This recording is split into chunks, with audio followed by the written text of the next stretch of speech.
Hey, everybody out there, you're tuned in to 91.8 The Fan. You're in my corner, and I have a very special guest in the corner with me who really loves nanotechs. Would you like to introduce yourself to the listeners out there? I'm just confused you used the word nanotech in a sentence. I thought that was really cool. Hi, everybody. This is Marc Graue. I'm talking to you from Burbank, and it's gorgeous here today. It's about 86. We're just really miserable during this winter. It's terrible. Terrible having to work through this.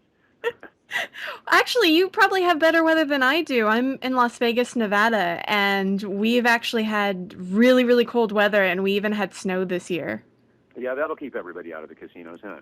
Yeah, pretty much. Or they'll stay inside the casinos, so Actually, we had the depends. Rose Parade here yesterday, and it was great. It was, I think, 88. I think it broke a couple of records. It was just, of course, it's 88 on Parade Day. Everybody looks and goes, "Oh, it's like that all the time. Let's move out there." So, but yeah, it was fun. It's still gorgeous, absolutely. Well, you guys always have the best weather. I mean, I haven't been to California since July, but the last time I was there in Anaheim, and it It's was really changed. nice. It's changed. Everything's gone in the toilet since July. You know, when you were out, it was nice. Ever since, it's downhill. So it's smoggy, awful. It's overpopulated. People can't drive. Terrible. Terrible. Don't move here. Well, to be fair, I wouldn't move to California because it's so expensive, but Well, that's an understatement. Yes. so now I'm wondering if we could take a time machine back. Hmm. Just a fun 88 miles per hour sort of geek drive Sure. and ask you how you got into the business. Stupidity. I was really, I didn't graduate from school. And, no, no. I it was my background was radio. I not an immense amount of success, but I was all over Wyoming, Colorado, Utah, Oregon, Washington, San Diego, San Francisco. This was long before the Howard Sterns and Mark and Bryans and that kind of thing. So when I was doing an airship, the door would invariably fly open, and the guy would, "I can't believe you just said that on the air. No, apologize to the Chevy dealers." And so I realized that, well, it was fun, but that wasn't really my calling. But what I loved doing was the production end of stuff and voicing as well. And so ages and ages ago, about 1979, 78, I was actually born in Hollywood, so that would explain a lot of why I'm this way, I guess. I moved back up here and started doing production, solely voiceover production and voice work. And my first big gig, believe it or not, had talked Warner Brothers Records into coming in, and they came in with Van Halen. The band actually came in. This was a big deal, and they brought their own engineer, their own, girl cheer section, their own talent. They're basically their own everything. So I was just kind of sitting there on the sidelines. And the guy was trying to patch in a very specific effect. And I go, well, man, if you do this, and he turned around in front of this entire room of people and said, I'd really appreciate it if you'd shut your mouth and stay out of this, to which I was, Oh. and so right brain, wanted to knock him off the chair, and left brain sit there and turn, five shades of red. So thankfully I went with left brain and just turned different colors. And, they did this spot. The talent was very high. In fact, the talent at that point was who was it? Chuck Riley, going back a ways, who was a very, very deep, amazing voice guy who was at ABC for years and years out here. And I listened to the spot afterwards and wasn't overly impressed. Anyway, long story short, I produced my own spot, stuck it on the end of this thing, sent Warner Brothers Records this stuff. They called up and said, "What the heck is this?" And I thought, "Oh boy, I shouldn't have crossed that line," and thought I was in trouble. But they actually liked it, and I had them for goodness about 19 years as a client, doing all of their radio spots, concert spots, radio shows. In essence, everything not only the stuff that they were actually doing themselves, but stuff they were distributing, which at that point was Geffen, Sire, Quest, Paisley Park, all of Madonna's label stuff. And so it was really quite a run right up until AOL bought them out, and then there's no record companies anywhere. So it was a great run, but that kind of led into me opening my first studio over in Hollywood, little tiny hole in the wall on Gramercy Place, terrible area. It's where you could tell by, oh, okay, that's not a woman wearing that dress. It's kind of a scary place. So, and then we've been out here in Burbank now about 27 years, I guess, and it's gotten to the point where we've now got a little over 15,000 square feet with 5 studios and an ADR stage and a great, great staff of people. Yes, you, Andy. Yes, I'm talking about Andy. A-N-D. Let me give them your email address. But yeah, it's been quite a ride. Now out here we do everything from reality shows. When vacations attack, I actually narrate a series myself called Alaska State Troopers. I'm with an agent with William Morris Endeavor out here, so I'm in the kind of trenches with everybody else as far as auditions and stuff. And in the studio, we do a ton of video games, Elder Scrolls, Avatar. I'm also on Ratchet and Clank, Warcraft. We do all that kind of stuff. We do a ton of cartoon series. We're the West Coast studio for Sesame Street, which is interesting. So when the guys are out, we'll do that stuff. On the opposite end of that spectrum, we do the Life and Times of Tim for HBO, which is, it's not the kind of cartoons I was growing up with. Damn it, where were those when I was growing up? A little bit different storylines there. But anyway, obviously, it being a cable outlet, they can get away with all kinds of stuff. And so it's really across the board. We also do a lot of cartoon work, a lot of video game stuff, a lot of commercials. Radio shows. We do the DVD commentary for The Simpsons, so it's very eclectic. We have been very fortunate and kind of across the board. We do all kinds of fun stuff. And I'll shut up now. Actually, I've had too much caffeine today. Oh, that's fine. Hey, it helps me and get energized because I was feeling all sleepy, and now I got an energized guest, and I'm all for it. No, I just put her completely asleep. What? Hey, are we there yet? But no, I would think that, dealing in so many different mediums, that it would help your skills. I would think that, certain things such as, in video games, you might have to dub something over, is a lot different than, say, working on mixing two things together for a radio commercial. So I would think that that would really help your career as well. Well, it depends on the kind of stuff you're doing. There's a lot of people nowadays, obviously the industry has changed immensely. You have people that are cutting feature films at home on their kitchen table with Final Cut. The interesting thing is even recording-wise, most video games, not all, but I would say out of all the games I've done, which has been a bazillion of them, maybe twice have we actually done a cast recording. Usually video games are always one actor at a time. That gives them a little bit tighter control over what's going on. With animation, a lot of the time they want the cast, only because that way you're playing off of each other and putting in funny little ad-libs and that kind of stuff. Animation, you can get away with ad-libbing a lot more. Things like video games, commercials, it's okay to ad-lib if it's a battle of the sexes kind of stuff. Honey, does this make my butt look big? Oh, boy. Obviously that's kind of an ad-lib kind of fun, thing to do. However, if it's legal, as far as in a commercial stuff like, disclaimers, that kind of stuff, no, they don't, because it's gone through 9 versions of legal and you can't change the word the to and with a, oh my, get the attorneys on the phone. I don't think we can do this, So it's a little bit different. The cartoon stuff is fun to ad-lib with. However, there are times I was doing a session at Cartoon Network, and they wanted an ad-lib version. Usually they'll do 2. They'll do it verbatim, so it's the script exactly as it's written, and then they'll let you take off a little bit. And so in the taking off version, I have a tendency to ad-lib and have fun. And so I looked out, and the director was laughing, and the engineer was laughing, and the writer was sitting with his arms crossed very firmly, staring at me like, you have no sense of humor, I'm funny or not. And it was like, well, I think I just signed that death warrant. So there's that thin line between, ad-lib and leave the script alone so you're not making everybody mad at you. But anyway, it's a fun, very, very fun business. On the technical end, we've got, Pro Tools in all the rooms. Everything is digital. Monster, app. What kind of Macs are we running out here now, Andy? Something? Just the Intel Towers. Okay, so Intel Towers is what they're running right now, which are very, very beefy. All of our music and sound effects, last count was probably about maybe over 1 million sound effects and probably about 800,000 cuts of music. There's everything you could possibly think of.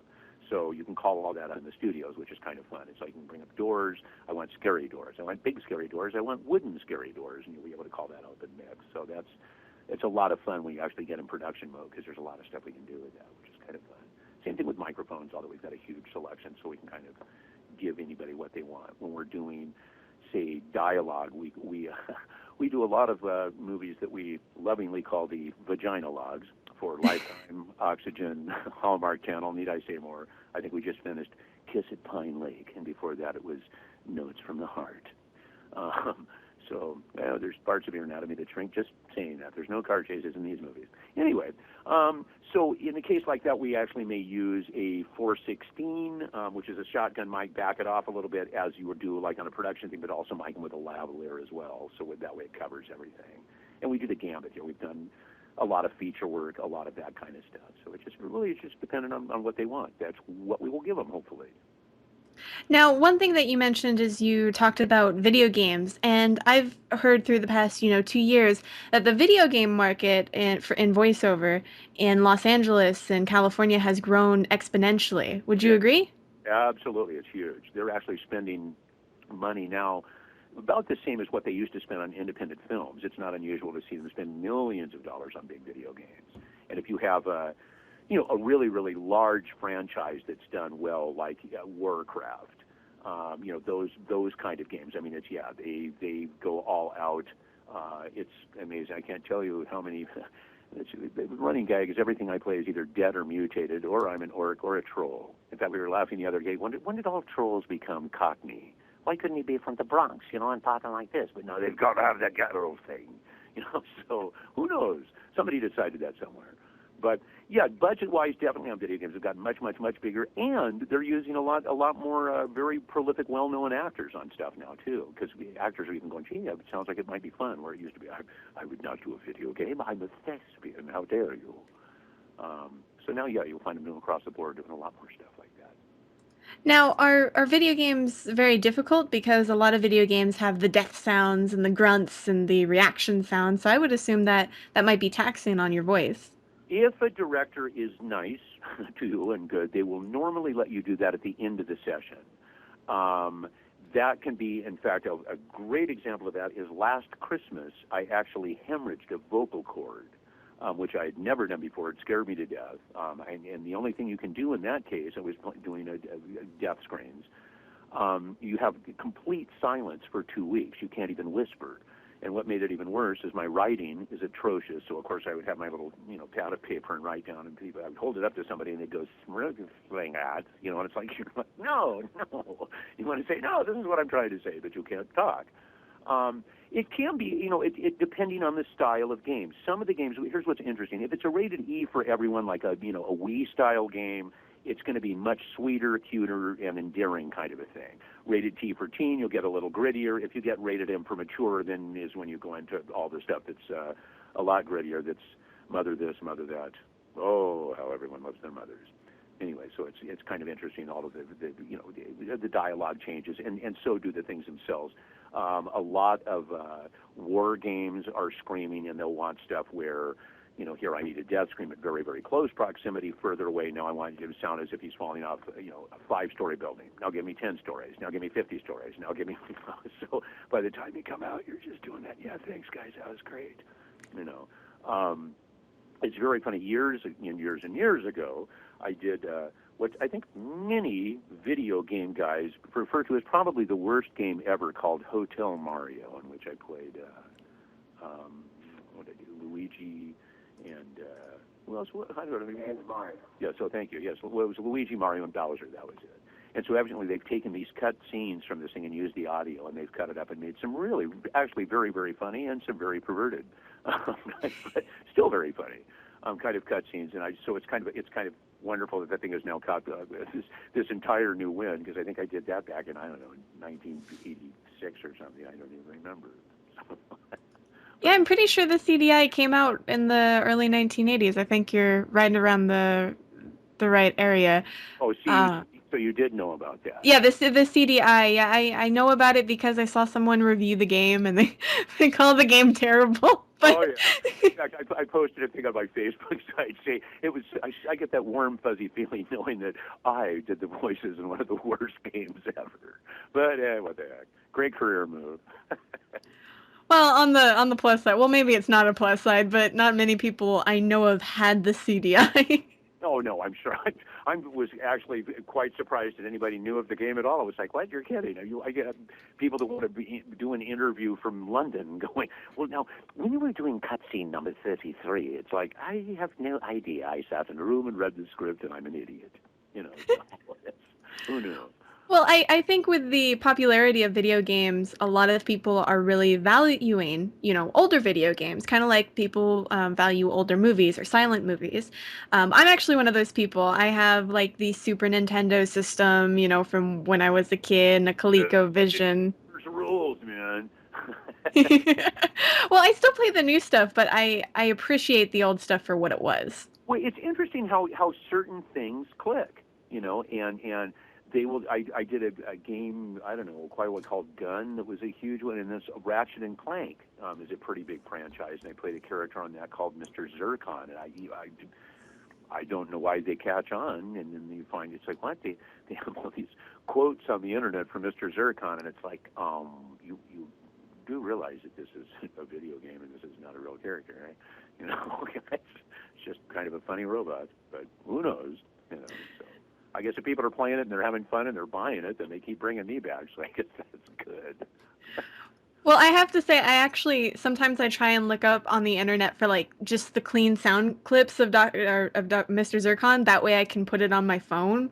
Because I would love to have that as like my little like text message thing because he's so hilarious. Well, let me know afterwards and I'll do a Mr. Zircon for you. I promise. Oh, lovely. See, that's how you get what you want, guys. I'm just saying. No, I'm kidding.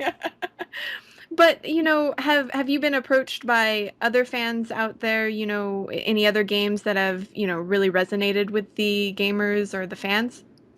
Um, there's been, a few of them. It was very funny. I'm not a gamer myself. I'm an old guy who has no coordination in my hands whatsoever. So obviously I die quickly no matter what I'm playing. I was in the mall with my daughter, and I had done this, I did all the undead guys for Warcraft. And so it was like, I don't know, a big 12-foot cutout, awful-looking thing. And she goes, oh, Dad, look, there's the guy that you did. And I went, yeah, and these guys were like, what happens when you get to level? It was like, I don't know. I haven't played it. Which they looked at me like I was a con. Oh, sure, you did the voice. I was like, well, I'm sorry. I'll go home and play it. They got very indignant. But no, it's interesting. There's just a lot of different games. I did what was it, Nick Fury on Spider-Man, and I don't think that did particularly well. And then there's other games where you just kind of do it and go, oh, gee, the thing became this big, huge success. And then there's other games that are entirely bad, like Hotel Mario. Who knew? Surprise. Well, for anybody out there, we're going to take a very short break, but when we come back from the break, we're going to find out what you're doing in the future, what you're working on now, so keep it tuned to 91.8 The Fan, everything you want and nothing you don't. So you guys should totally check out my radio station. It's over 9,000 and it has cheeseburgers and all your base will belong to us. It's the best thing. Wrong! Are you tired of epic fail when it comes to memes? At 91.8 The Fan, we got you covered. Let's do this. Leroy Jenkins! Well, at least I have chicken. Hey everybody out there, you're tuned in to 91.8 The Fan. My special guest is still here. Would you like to give him a sign of life? All right. Mom, is that you? No, we are still here, and yes, I am still awake. Hi, everybody. This is Marc Graue from Burbank, and we are still cranking away talking about the exciting, wonderful world of voiceovers, so y'all just know what's going on with it. And now, obviously, we left off beforehand, but is there any projects that you have coming up or any projects that you're working on that you can talk about? Well, the video game stuff, usually not, because they get very, very... it's that everybody's trying to find it. So we usually have to sign NDAs, which are non-disclosure agreements. Yes, those wonderful things.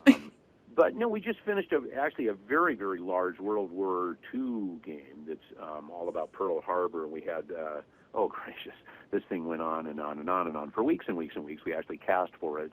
I directed on the thing, which was kind of fun. And we had, oh goodness, it was probably thousands and thousands and thousands of lines. So this thing went on forever.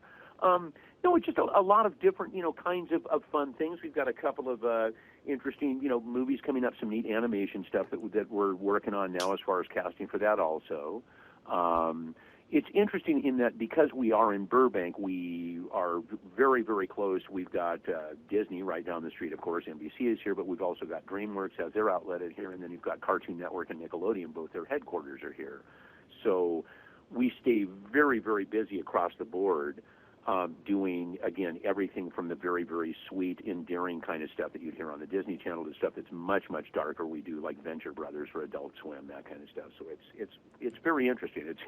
It can change rather rapidly from a very sweet, wonderful format to something that's very sweet and demented. So it just kind of depends on whatever they want to do.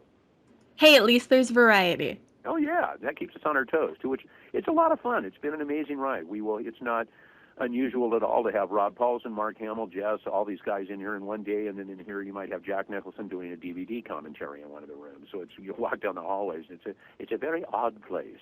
You hear all kinds of strange things coming out.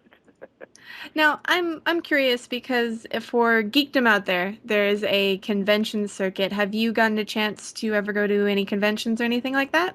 A couple of things, sure. When I'm asked to go, sure, I'm more than happy to. There's been a couple of times I have not been able to make it down to like Comic-Con in San Diego. I've done a couple down there. There was one in Australia. Yeah, it depends. I mean, you want to try and go and keep everybody happy. It's a lot of fun to answer questions. Sometimes you have no idea of what it is they're asking, but as far as specifics. The interesting thing is on this end of the business, a lot of the time it's very much time driven. So when you go in and sit down, I did like Clash of the Titans or something playing King Triton, and it's like boom, boom, boom. We've got this amount of time. Let's go. Okay, great.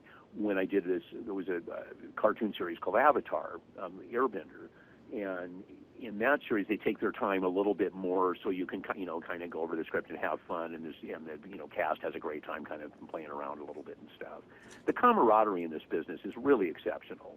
Tom Kenny, who's the voice of SpongeBob, is just spectacular. Rob Paulson is a dear friend. Rob is the voice of Pinky from Pinky and the Brain.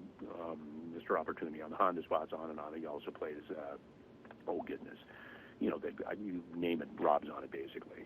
Maurice LaMarche was the Brain in Pinky and the Brain. Another sweet guy. He's now doing tons of national sort of car spots and stuff. So it's neat in that. When you see everybody, it's all great hugs. It's not, the resume laundry list of, so how you doing? Well, actually, I just booked a 26-week episode. It's not that kind of thing at all. It's like, hey, man, it's great to see you.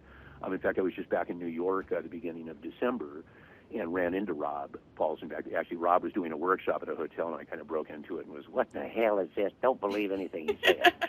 To which he proceeded to tell the entire audience that I was his gay lover, Raul, from Los Angeles or something. So Wonderful. It went downhill quickly, but we had a great time.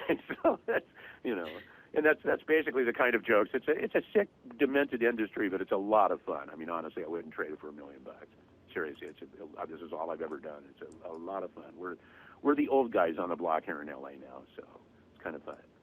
Well, do you have any events coming up that you would like the listeners to know about? Well, there is I'm kind of an open book too. If you're ever out in the LA area, by all means, give us a call or look us up online. Email me. I'd be more than happy to give you the nickel tour of the studio. We do have a thing we are working on coming up here, which should be kind of fun. That will be a voiceover mixer on the West Coast, and it will be a freebie. But you'll have to sign up early because those things obviously go very, very quick. And chances are we will probably have it downtown. That'll be coming up in the spring. The one I just sponsored in New York, goodness, we had, 500-600 people. So it was quite it was a lot of fun. And I think out here we'd probably end up with even more than that.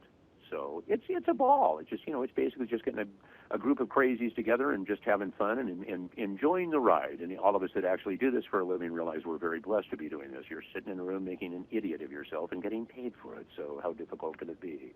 For me, it's not difficult at all. It's perfect. So...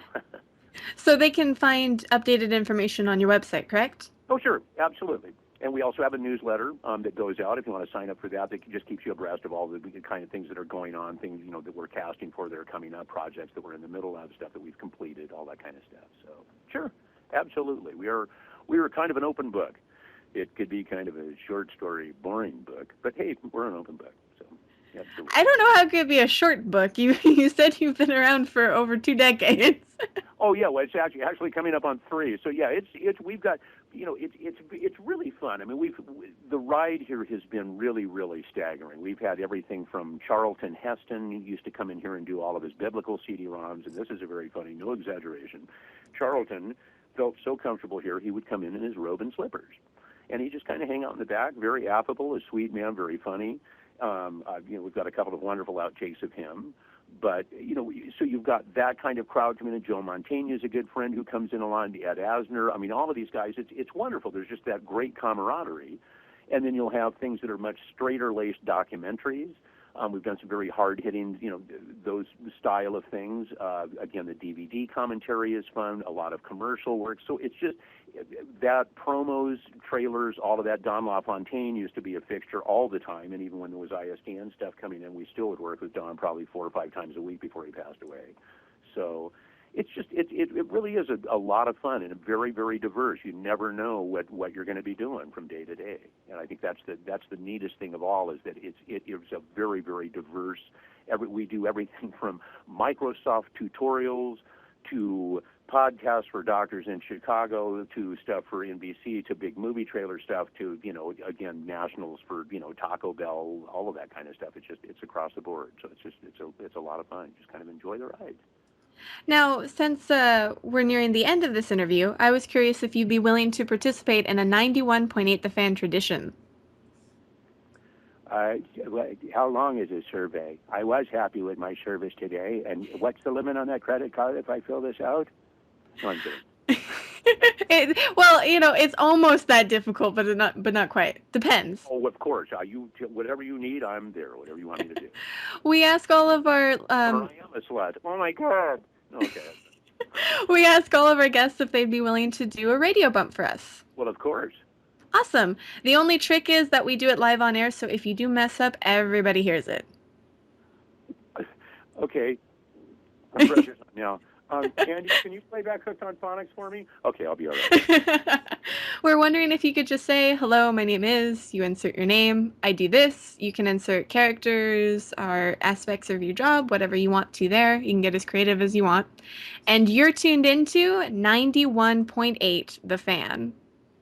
91.8 The Fan. See, there we can do that kind of stuff, huh? Yeah, you could. Cool. Hey, everybody, this is Marc Graue. You are listening to 91.8 The Fan. And this is where we got to go with you, lads. You got to get first some pirate voice. Or you need to go to Mr. Zircon. Mr. Zircon don't like 98 Fan. He like you. And that's basically about it. We're silly here, very, very crazy. This is demented people. Realize these people all have mental problems at this radio station, including the people they're interviewing. And that's why you should keep it right here. So don't touch your computer and don't touch the dial. You're listening to 91 The Fan. That was absolutely amazing. I love how creative you got. And is there anything else you'd like to tell the listeners out there? I really apologize for being on the air with you guys today. I know now all the listeners are gone. So. Oh, that's not true. We got more listeners. No, thank you guys very much for having me. And again, our website, if you want to check it out, is fixinthemix.com. By all means, go there, check it out. You can, critique us, give us bad comments. If you want to jump on there and sign up for our newsletter, you're more than welcome to. You don't have to be part of the VO community. You can just do it if you like. And follow us on Twitter or Facebook, any of that good stuff. Just enjoy. Have fun. And remember, you got to smile every day. Aw, that was so nice. And thank you for this interview. And for anybody out there that missed any of this, don't fret. It'll be on the website within the next few days. So keep it tuned to 91.8 The Fan. Everything you want and nothing you don't.